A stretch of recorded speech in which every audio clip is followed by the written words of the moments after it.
Modern communications is one of the most important things in the history of the world today. I'm beginning to realize how very complex it is. I'm down here in the television studio in the depths of the territorial headquarters building, and they've been giving me sound levels and all sorts of levels, getting ready for this particular broadcast. But you know, I did have a rather unique encounter with communications a few years ago when our boy and girl were quite young. We have twins, as you know, and one day we were motoring along the road, and I thought, I'm going to teach them what a cow is. So I pointed to a cow in the field and tried to describe it, and both youngsters repeated the word after me, cow, and I felt quite confident they'd learnt the lesson. We drove on a mile or two, and very soon we came to a field in which there were a number of horses grazing. And at once the children started jumping about in the back of the car excitedly, pointing toward the horses and shouting, cow, cow. It became quite clear to me that I had not been able adequately to communicate to them the idea of what a cow really is. Now, this matter of communicating ideas has been with us ever since the dawn of time, and man has struggled to communicate his ideas one to another with effectiveness. I have here in my hand a rather interesting piece of stone. It's really not a piece of stone, it's baked clay, and this little tablet was found at the base of a ziggurat or temple in the old city of Babylon. It was actually made about 750 years before Jesus Christ, and if you could see it closely, you would see in it the inscription, placed in the damp clay by a stylus. Well, now, that was one way that man tried to preserve and communicate his ideas across the generations and from one mind to another. After they used the clay tablets, they discovered how to use papyrus in Egypt, and at times they used the bones of animals. They wrote on the bones, and at other times they used the parchment or the skins of animals.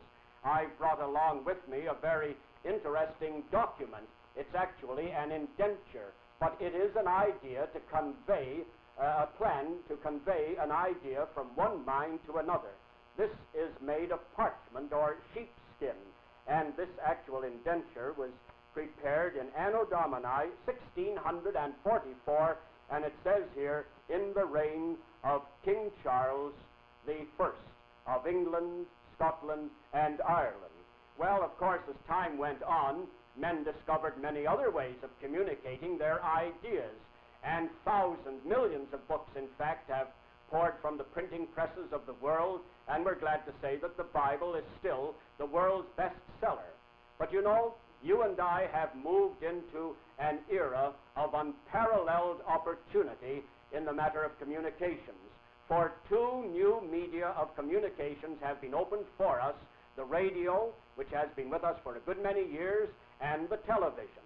And we are hoping that you officers gathered for the television workshop will really get something out of this workshop. We want you to apply yourselves to it.